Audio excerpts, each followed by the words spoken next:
Hi everyone, this is Shannon, and today I want to share some encouragement with you from God's Word. And I want to tell you about something that my family did over Easter weekend, which was last weekend. You're probably going to be seeing this a few days after, um, obviously, I'm filming this. Um, but we watched a production called Jesus. That's the title of it, Jesus. And it's put on by Sight and Sound Theater. Um, Usually, I believe it was filmed in Lancaster, Pennsylvania at their Sight and Sound Theater, but there may be other theaters that Sight and Sound has in the country also. And I've never been to Sight and Sound Theater, but I know so many people around here that have. We live in New York. Lancaster's about I think about a 5 hour drive from where I live. And so we have lots of people that will go down for the weekend and go there. And I know they put on lots of different biblical productions, and that lately they've been putting on this one called Jesus. And it's obviously about the story of Jesus. It's the story of mainly the things that he did during his time of ministry, all the way till his death and resurrection and ascension. But it was fabulous, especially if you like musicals at all and if you like Bible stories. It's the two of them together, and it really retells these things in a beautiful way. And I couldn't believe the set design and the special effects and things like that. It's just, I mean, my whole family kept feeling like, we kept saying, this is basically like we're watching a movie. So we watched it on the TV. We did not watch it in person. But what was happening this weekend, I guess for Easter, they did a promotion where it was free. They broadcast it on the internet for free if you wanted to watch it. But I think it's just for that weekend. So now if you go on, I will put a link to it in my description box below, and that way you can find it. I'm sure they're going to have a fee to watch it now, because especially at this time with the COVID-19 and the coronavirus stuff, and with people being on lockdown, all of these places that were doing these great productions are no longer really able to, have their audiences come in. And so this is neat that they're doing these things where they're making them available to us. And those of us who could never really drive and get down there, um, or get away for the weekend or whatever to get down there, also we get a chance to see this in our own home. And I'm telling you, you might think, at first I thought watching a stage production on TV was going to be just not right. Something about that just sounded like it wasn't going to be um, very effective or something, because it just felt like a stage production is meant for live audiences and being right there, and it just wouldn't compare to a movie that you can see um, the whole, real setting and everything. But honestly, it really exceeded all of my expectations. And I really loved the songs that they came up with. I loved how they weaved the storylines and the parables of Jesus in. And one example of my favorite part was when they had crossed. I had just talked about this a few weeks ago too in my YouTube video, the story where Jesus had crossed the boat in the storm. And you can't believe how they make it look so real, the water and stuff in the play or in the musical. But anyway, when he crossed that stormy sea with the disciples, and then they got to the other side, and it was where they found that man that was possessed by demons in the Gerasenes. It says in the land of the Gerasenes. It's from Mark chapter 5. And just, I love that story and I love the way that they portrayed it too, because some of the disciples were kind of questioning, why did we bother coming all the way here for this one man? And then they all started to really remember how Jesus knew them personally, and how he chose them personally, and how when I needed him, when I was lost, he found me and he knew my name, and I was just that one. And they recalled the story when Jesus said, how he leaves the 99 when Jesus is like that shepherd and he has the sheep and he has let's say he has 100 sheep, he'll leave the 99 that are all with him to go and find that one that was lost, that got lost out there in his wandering and loss. And it's like how he will leave those that he knows are his to be able to find that one that's lost, because he cares so much about having each and every one of us that is lost. And so they all started to recall how Jesus had done that for them, how when they were the one, he had done that. And it was so beautiful.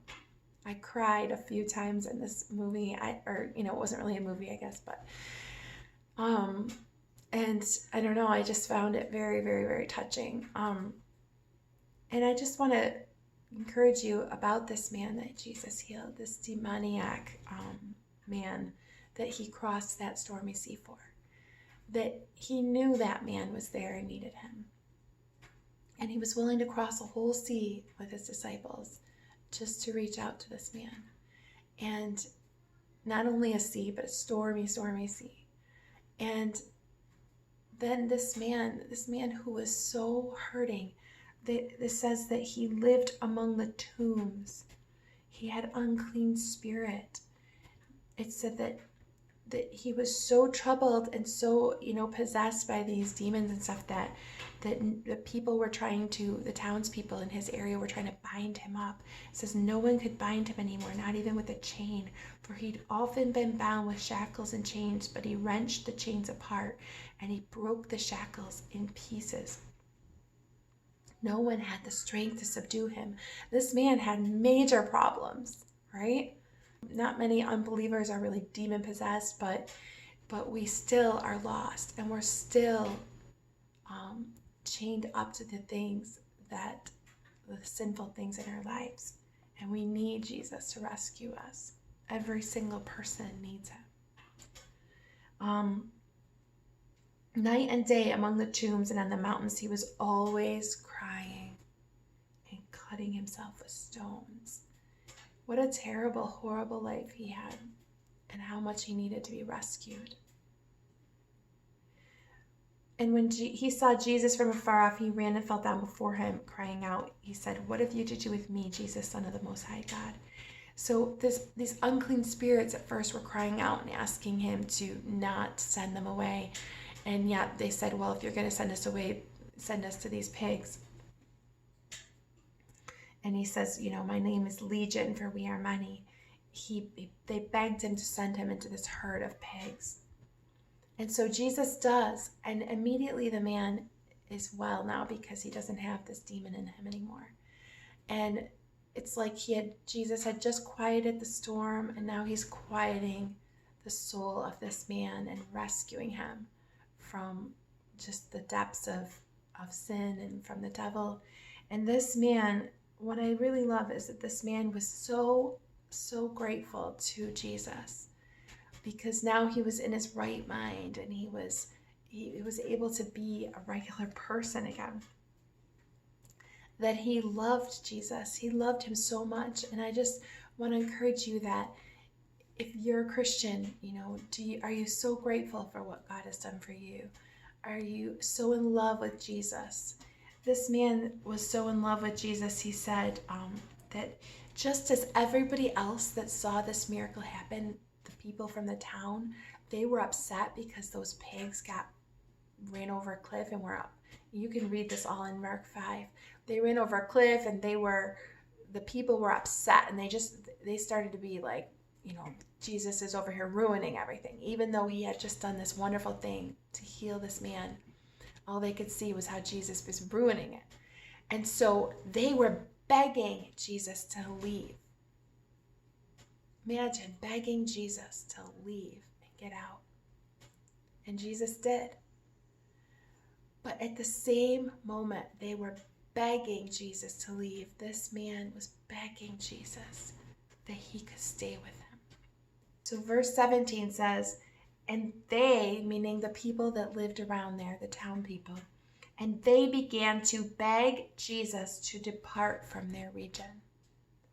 So just imagine them begging him, please go, please go, get out of here, go away, leave us alone. And in verse 18, the very next verse, it says, and as he, Jesus, was getting into the boat, the man who had been possessed, the one that was just healed miraculously by Jesus, the man who had been possessed with demons, begged him that he might be with him. Can I please stay with you? Can I please come with you? I need you. I need to be with you. He knew deep down in his soul, once he was touched by the Son of God, once he was delivered from his bondage to sin and bondage to the darkness that and now he knew the light. He knew the love of Christ.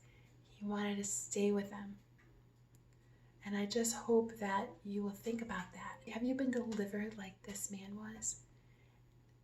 Do you want to stay with Jesus and go with Jesus wherever he goes? And I know in this story, he didn't allow him to, because he had a reason, he had a purpose.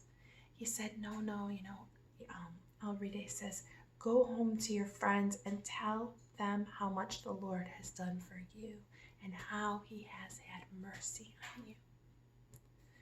You see, this man was stranded, alone, had no hope.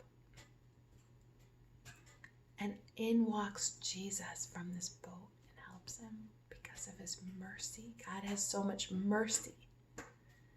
And it was nothing this man did to deserve it. God just poured out his mercy on him. And the man was just floored with just how awesome this was. That now he could actually go home to his friends. He didn't even probably have friends for so long.